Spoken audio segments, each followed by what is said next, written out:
I saw a person insulting Mr. Beat, so naturally I felt the need to give their video a watch, and it has some problems. Now, I should begin this video by noting that MrAsianPie does not want his video to be considered nothing more than the ravings of a white supremacist. In fact, he specifically says he expects Beat to do just that and dismiss his content on that basis. Anyways, you might be saying that's slander and an ad hominem, and you'd be correct because Beat will likely preface this video to his audience by saying that I'm a white supremacist or something, and then slap on a fake sense of nuance by saying that hopefully him claiming that I'm a white supremacist to his audience doesn't change his audience's view of me.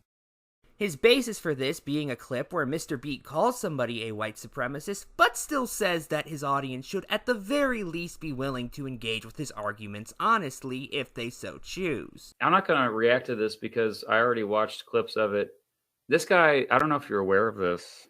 This might affect some of your thinking. I mean, I don't want to you should still watch it.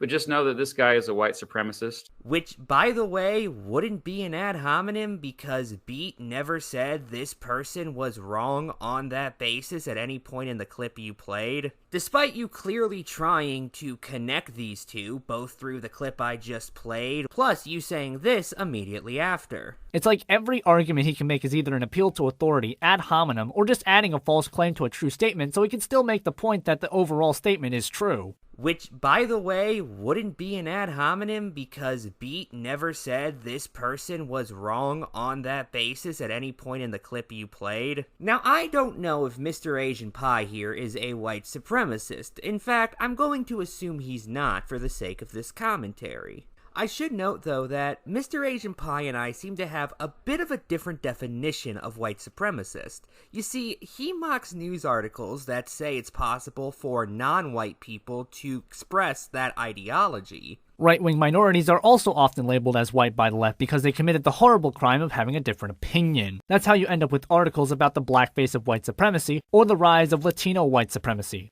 But this falls apart when you realize that occasionally people hold self-destructive and illogical worldviews, including ones that sound absolutely ridiculous. I also find it more than a little bizarre you cite this article in particular, given it begins with an example of somebody who was Latino and yet considered himself a white supremacist. We don't know a lot about Garcia, but the diary he kept in the years leading up to the shooting made clear his growing persuasion by white power ideology. He wrote about the superiority of non-Latino white people and claimed they would lose their edge if they continued to let non-white immigrants into the country. Reports on Garcia's self-presentation have focused on his misogyny, Nazi tattoos, racist statements against pretty much every group, and the patch on his vest that read RWDS. The patch, which stands for Right Wing Death Squad, and refers to anti-communist and anti-indigenous paramilitary groups in Central and South America during the 1970s and 80s, has become popular among right-wing groups in the United States today, particularly the ultra-nationalist Proud Boys. But Garcia continued to see himself as Latino, which he never equated with whiteness, and at moments he manifested pride in his non-white Latino identity. It is a confusing set of ideas that, nevertheless, has a long history among Latinos, in part because the category Latino itself has been fiercely contested, with some arguing, for example, that it should be classified as a race rather than an ethnicity. A New York Times op-ed by the historian Cecilia Marca focused on the lineage of Latino white supremacists before Mauricio Garcia, including Pete Garcia, a Mexican-American segregationist in Dallas in the 1950s, George Zimmerman, who killed Trayvon Martin in Florida in 2012, Alex Michael Ramos, who beat a black protester at the 2017 Unite the Right rally in Charlottesville, Enrique Tarrio, the Proud Boys leader recently convicted of seditious conspiracy, and Nick Fuentes, a white nationalist live streamer. Most of these Latinos said they were non-white, even though the protests they joined, the groups they belonged to, and the violence they committed defended whiteness and white power ideology. What's especially notable here is it's not the left that's labeling these people as white supremacists, it's commonly the people themselves.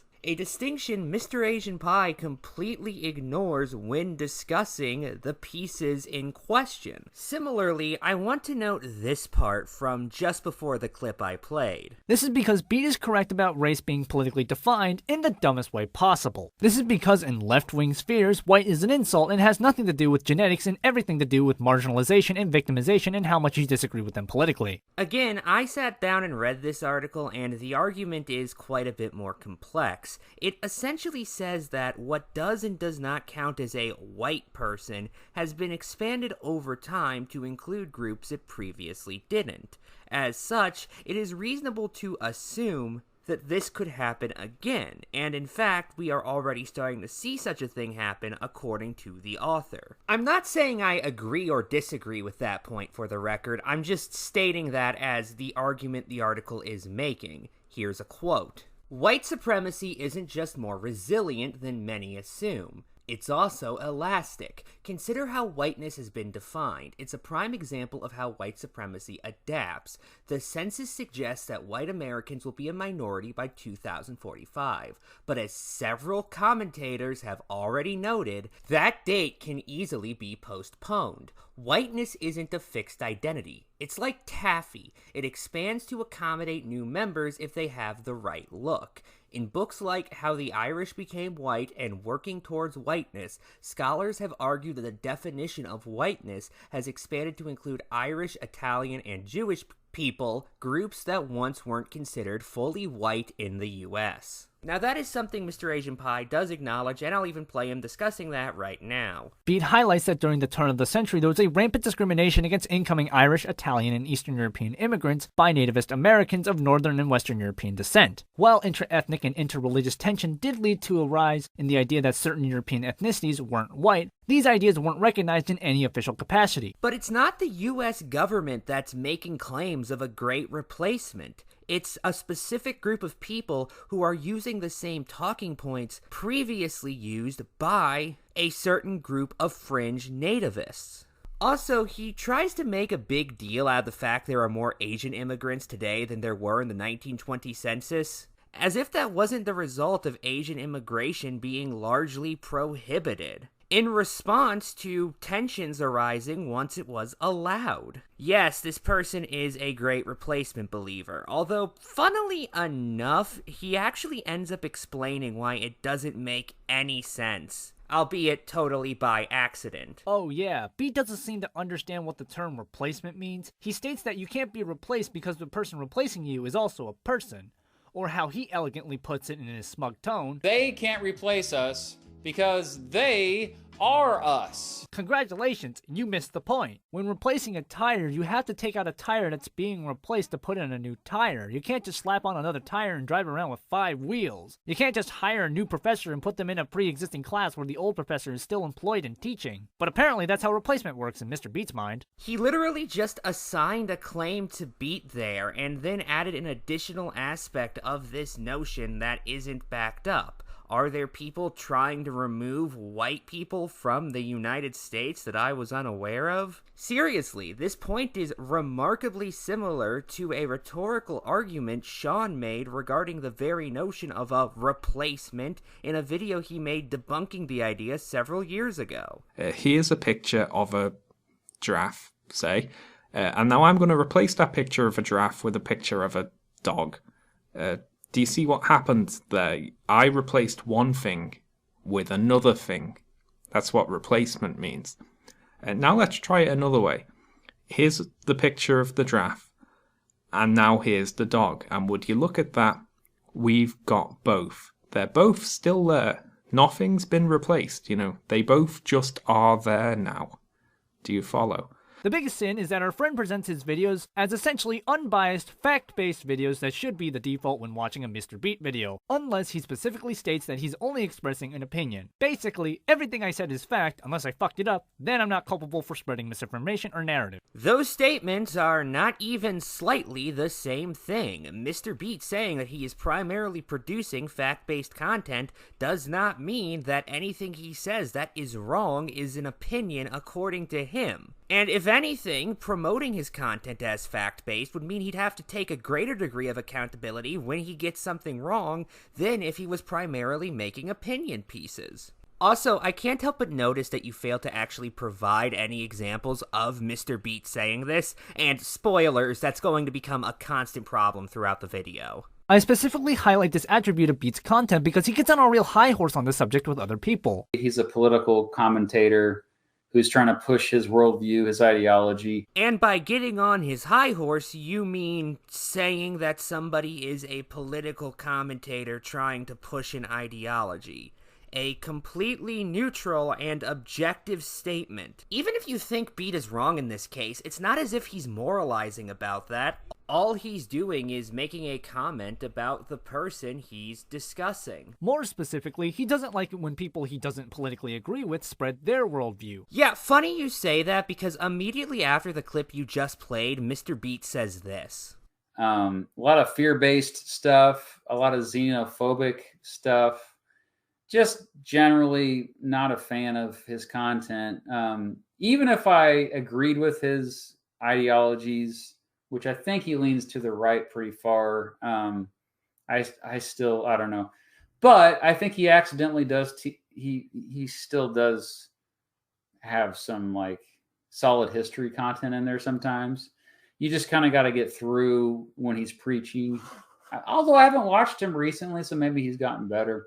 There was one video I watched of his where it was actually, I was like, oh, this isn't so bad. That was during one of the Twitch streams, and I was like, okay.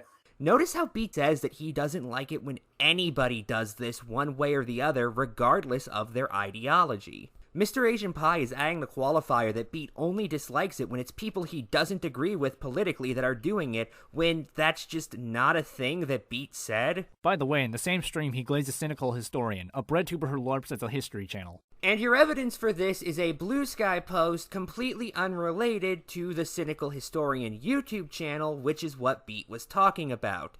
Never mind that we just heard him say that somebody who he feels is largely ideologically driven can totally make good content from time to time. Seriously, I just played the clip of him saying the person who you showed him criticizing was completely capable of producing content he liked. None of this is even getting into the fact that the post you show is from 2025, while Beat's stream was from November 2023, meaning it's possible that Cynical Historian's content has just become more ideologically driven in the time since. Was Cynical Historian like this at the time? If so, can you please provide something that's closer to when Beat streamed happened as opposed to a year and a half after the fact? This is despite the fact that in his fact-based videos, he'll spout out personal opinions while framing them as factual statements. In his 2024 election video, he literally opens up with, Never before had so many Americans been so confidently wrong about so many things. This was the misinformation age, when facts no longer mattered, as it was so easy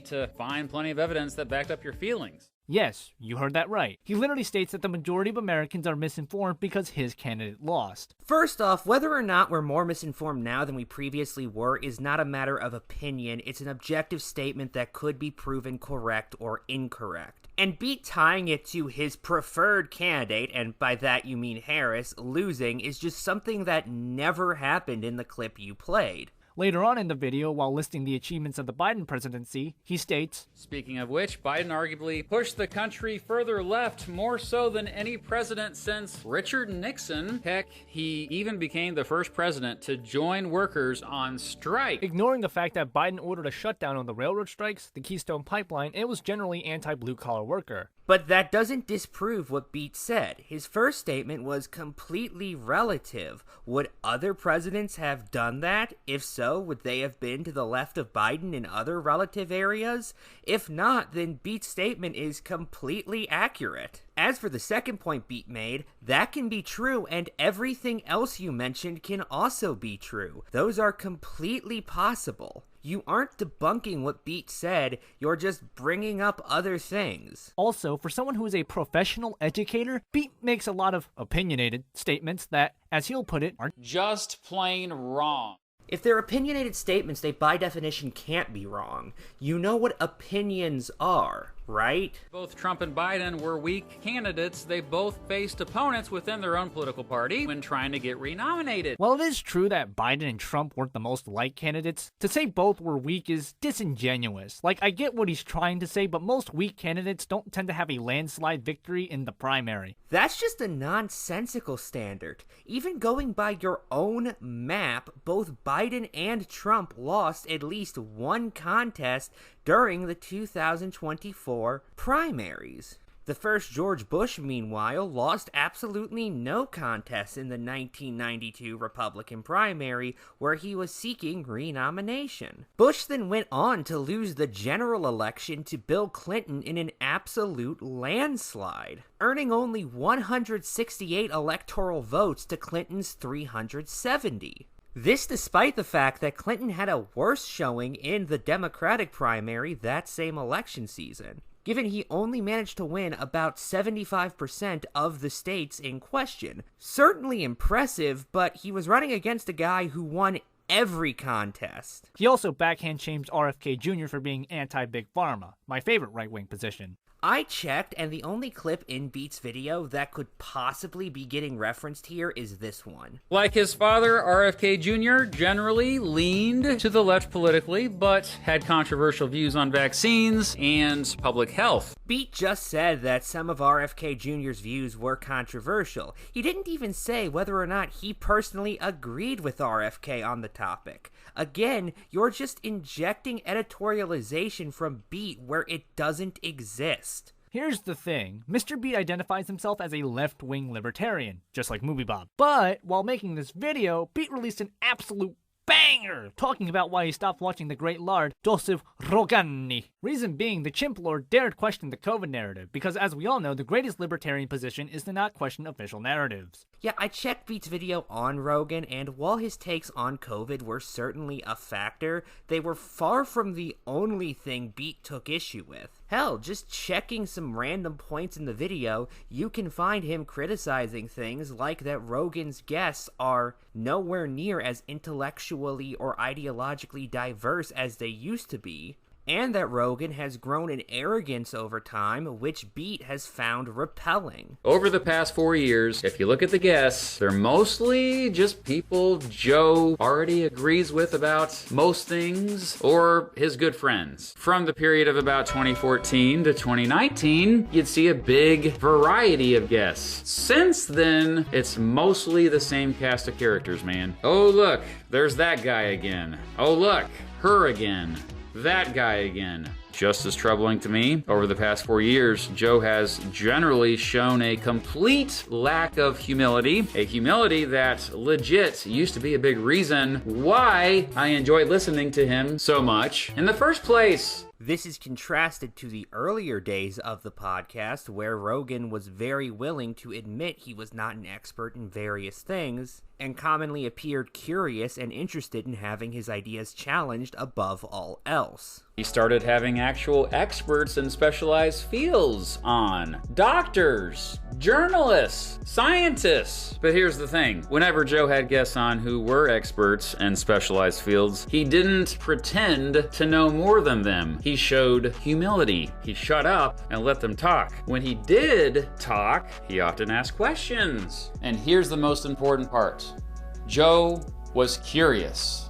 In those early years, Joe let his own curiosity guide each and every interview. He had people on whom he clearly disagreed with, but heard them out anyway. Sure, he still had stuff he passionately cared about, like the legalization of recreational drugs and UFOs. However, if he didn't know much about a topic, he shut his mouth and listened. Also, I find it more than a little weird you earlier in this same video decided to make it sound like Beat was trying to paint RFK Jr. as right-wing through saying this. Genuine question, when did being anti-Big Pharma become a non-left-wing position? Even though in the video you're citing, Beat directly says that RFK Jr. is left-wing. He still passionately supports Bernie Sanders and Robert F. Kennedy Jr. and Tulsi Gabbard, who all, and please don't forget this, all three of them still lean to the left politically. You know where this is going. Mr. Beat is a denier of Great Replacement theory, which has become the left-wing equivalent of denying climate change. Mr. Beat claims that white genocide is nothing more than an anti-Semitic conspiracy.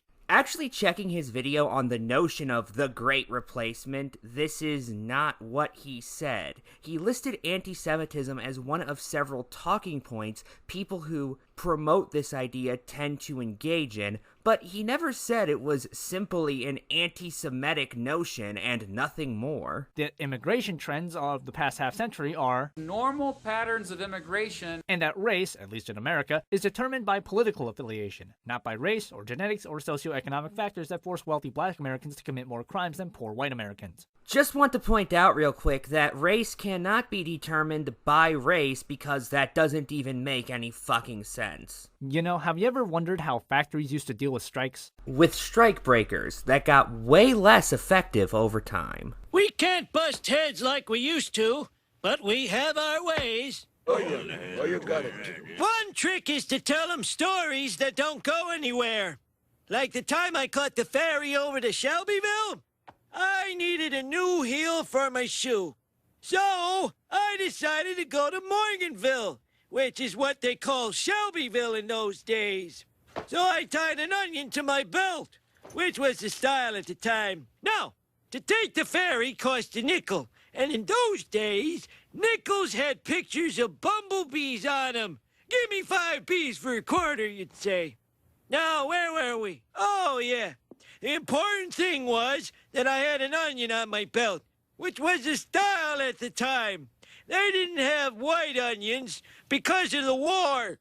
The only thing you could get was those big yellow ones. According to Mr. Beat, Great Replacement and white genocide are nothing more than conspiracies that are literally not backed by evidence at all. And is just another reason for little chuddies like you to spray paint a swastika at your local Jewish neighborhood. This is despite the fact that it's pretty evident that white percentages in white majority nations have been declining rapidly.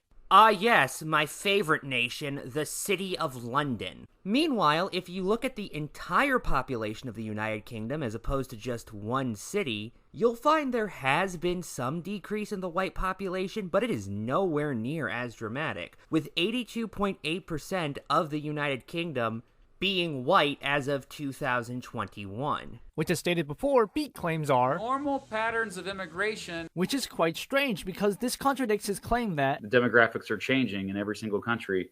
And if you actually watch my own video, I say that. So which is it? Is there no evidence of major natural demographic shifts ever occurring, or is it natural? Those aren't contradictory statements, though. Normal immigration patterns could still result in demographic shifts, assuming other immigration patterns had already done so. Also, it being unnatural was not brought up by Beat in the second clip. You just made that up. Even then, the idea that the contemporary wave of immigrants we're seeing today across the West is a natural trend is a blatant lie. Beat specifically focuses on the United States, most likely because the natural immigration numbers within the US best support his argument that what we're witnessing is a natural phenomenon, as long as you ignore the US undergoing a decline in immigration, which only suspiciously bounced back in number following the passing of the 1965 Immigration Act. Okay, here the unnatural part isn't the increase in immigration, it's the restrictive legislation that was passed which caused immigration to decrease in the first place. Look into the 1924 Immigration Act signed by President Coolidge, or the half-century before that point where the US government made a far greater effort to restrict immigration than it previously had. Good night and good luck.